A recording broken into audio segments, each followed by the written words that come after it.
Hello everyone, today I am taking you through a 2019 horror drama movie called Down. Spoiler ahead, Jennifer is one of the last people left in the office on a Friday night. She plans to catch a flight to New York for an extended weekend, going to visit her ex-fiancé on Valentine's Day, so she writes him an email. She doesn't want to be late for her flight, so she grabs a bunch of candies and leaves the office. At the same time, Guy is also preparing to leave his work. The two of them end up waiting for the elevator together. Jennifer gets on at the 49th floor. He joins her on the 42nd. The man immediately starts chatting and joking with her. She answers, but doesn't seem interested in the conversation. When the elevator suddenly stops, Guy shows her the etching on the wall. He tries to press keys and the alarm button, but nothing works, even though the electricity in the elevator seems to be still on. Guy tries to open the door, but that doesn't work either. They try to use the full-featured camera, but no one responds to their calls. What's worse, their cell phones have no service because they are on the 4th underground floor. Jennifer wonders where the security of the building is, worrying she'll miss her flight. 15 minutes later, they try to shout for help and bang on the door, but no one can hear them. Guy thinks there might be an escape hatch, so she awkwardly climbs onto his shoulders. They check the elevator ceiling. An hour later, Jennifer realizes she can no longer catch her flight. Even though Guy tries to lighten the mood with jokes, she just curses everything and everyone. They finally introduce themselves and continue joking that everything started the moment Guy stepped onto the elevator. Since there is no water in Jennifer's thermos, Guy hands her a water bottle, but they joke that they should open the bottle of wine he has on him. Both realize they have a bottle opener in their bags, and they laugh about it. They don't open the wine, but she accepts his water. Jennifer gives Guy some candies as a consolation prize for not having actual food. She thinks they should ration, as they might be stuck in the elevator until Tuesday. 4 hours later, Jennifer has to pee. She tries to hold it in because she's too embarrassed to pee in front of Guy. He is telling her to go to the corner and cover with his coat. But when she says no, Guy suggests she relieves with a thermos. She asks him to close his eyes and cover his ears. Guy also starts to sing, and she finally urinates. Then she starts drawing on the elevator wall. After a while, they play a game and begin discussing more personal matters. Guy tells her that no one will look for him because he is too absorbed in his work. Jennifer says she's the same. She tells him she wants to surprise someone in New York, but he probably doesn't want her to come at all. He thinks it's time to open the wine and hands it to her. They toast to not being dead yet. Much later, they are busy attracting each other and closing the distance. Guy admits that he has indeed seen her in the office building before. He just didn't share because he didn't want to sound like a stalker and make her uncomfortable. She doesn't react as badly as he imagines. In fact, she laughs it off. They finish their drawings and show each other. The portrait she gives him is more hilarious, and his is more serious. Jennifer apologizes and takes a picture of the drawing, saying if they survive, she will use it as her profile picture. Next, they talk about food, and since they're both hungry, she asks Guy to change the subject. Guy lists different things. She chooses to talk about sex, stands up, points the camera at him, and asks him about the dirtiest place he has ever made love. Guy is a bit shy, so she shares her story first. She tells him a story about a former boyfriend from her college days and their sleepover in the library. When it's Guy's turn, he still doesn't want to share his story because he doesn't think he has an interesting one. Jennifer tells him to make one up. Guy tells a story about a sexy girl wanting to be with him at a work picnic. He says they got drunk, got in the car, and she started undressing while he was driving. Guy becomes strange and uncomfortable again, tells Jennifer he got aroused, and he had to stop. He apologizes because he thinks he crossed the line, but she says it's cool. The man awkwardly approaches her, kisses her, and then starts undressing. They get intimate in the elevator. Afterwards, Guy tells her that he might fall in love with her, but she ignores him. Jennifer says that she wants to get back together with her ex-boyfriend.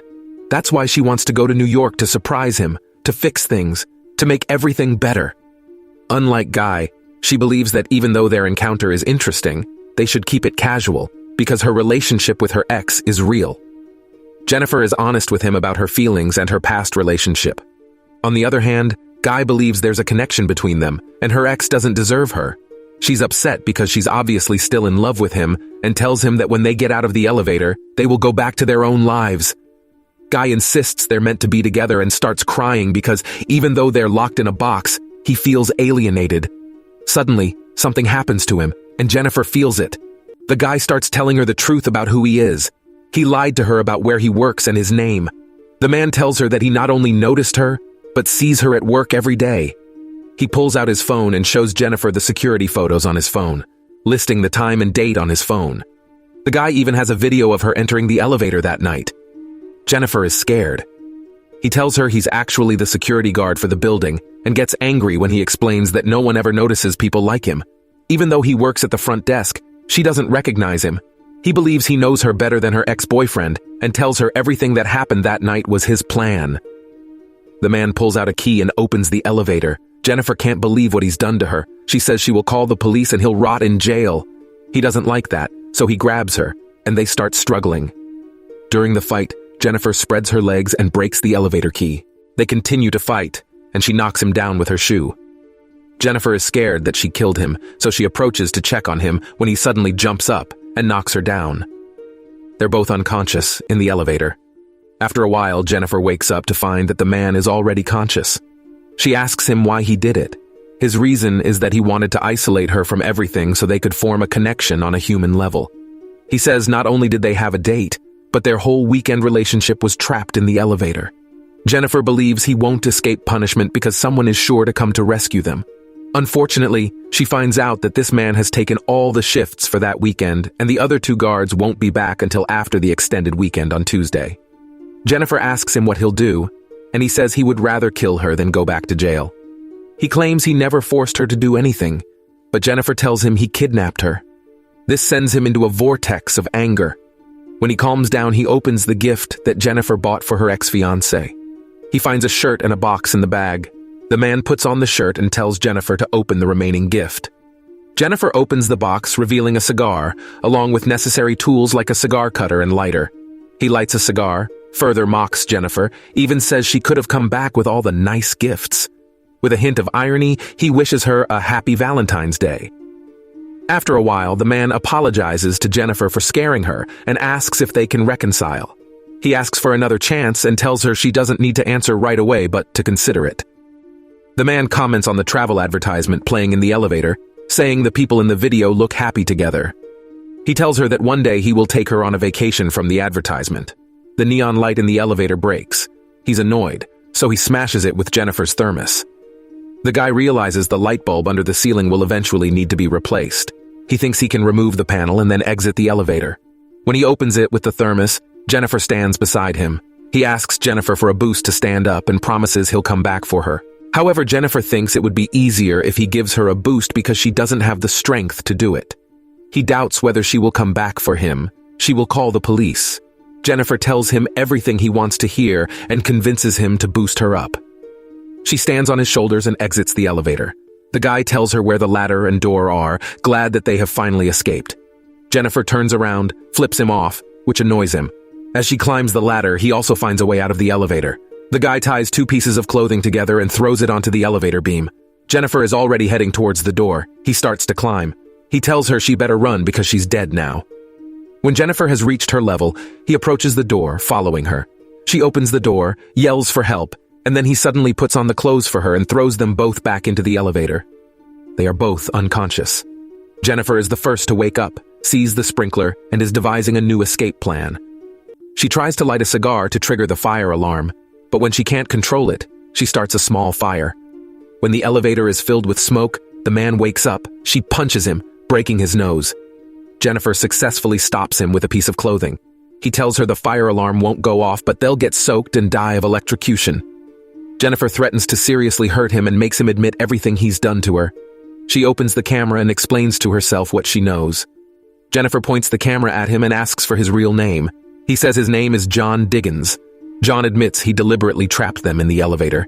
He even carves the plan on the wall. That Friday, he stops the elevator with a key when she is not paying attention. Jennifer makes him admit that he trapped her in the elevator.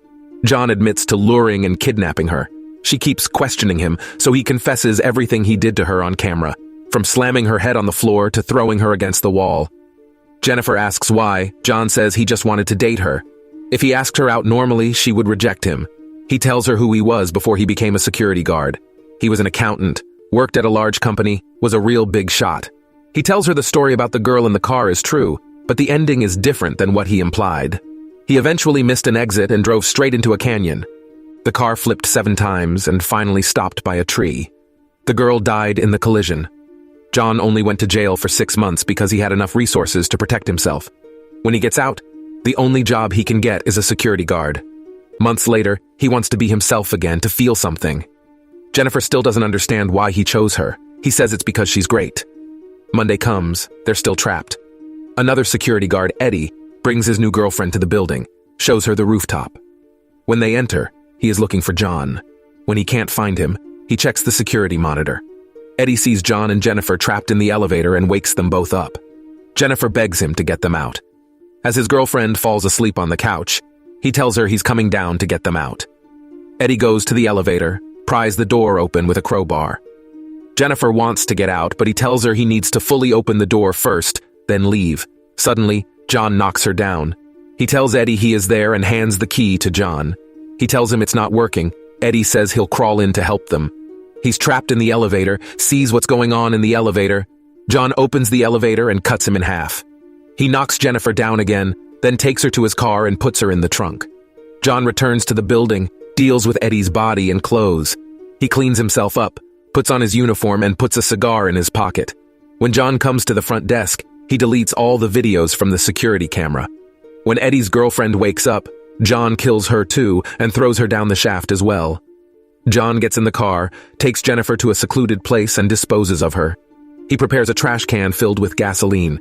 Before he opens the trunk, John tells Jennifer he still likes her and regrets that they can't be together. Jennifer pretends to be dead. When John walks to the trash can, she hits his head, gets in the car and starts driving. Once, when she finds a lit cigar in the tray, she stops. Jennifer starts to reverse, hitting a frightened John. She gets out, sees him in the trash can. Jennifer relights the cigar, walks away, then she flicks the lit bud into the trash can, burning John alive.